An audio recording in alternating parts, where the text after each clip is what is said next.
Before there were books, before there were pages to hold a memory, there were voices.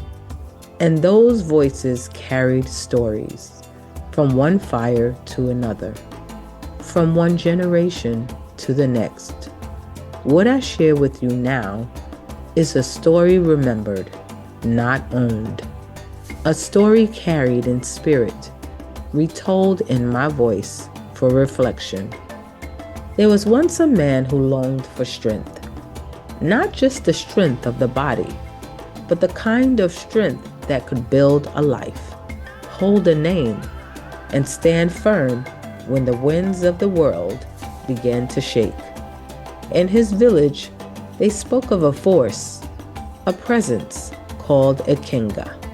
Ikenga was not something you could touch lightly.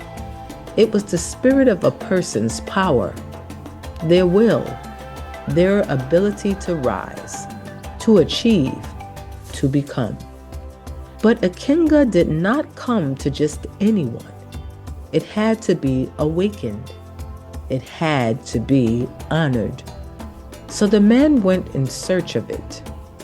He traveled beyond what was familiar to him, past the comfort of his own knowing, seeking guidance from elders, from those who understood the unseen. And they told him, "Your strength is not something you are given. It is something you must call forth." He was instructed to create a space, a sacred place, where his Ikenga could live, not just outside of him, but within him. He carved it with intention.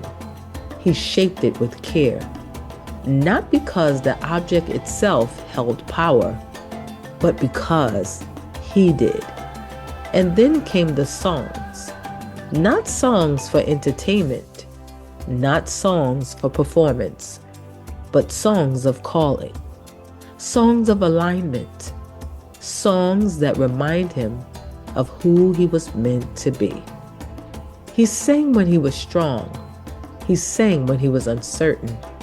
He sang when doubt tried to sit in his chest. And over time, something began to shift. His steps became firmer. His mind became clearer. His presence stronger. Not because something outside of him had changed, but because he had come into relationship with his own power. Ikenga did not make him great. Ikenga revealed that the greatness had always been there. There is something in this story that speaks to all of us. Many of us have been taught to search outside of ourselves for strength, for validation, for direction. But what if what you are seeking has been sitting quietly within you this entire time, waiting to be acknowledged, to be honored, to be called forth? Ikenga is not just a figure. It's a reminder that your power is not something you chase. It's something you remember. Sit with that. If this story spoke to something within you, then it has done what it came to do.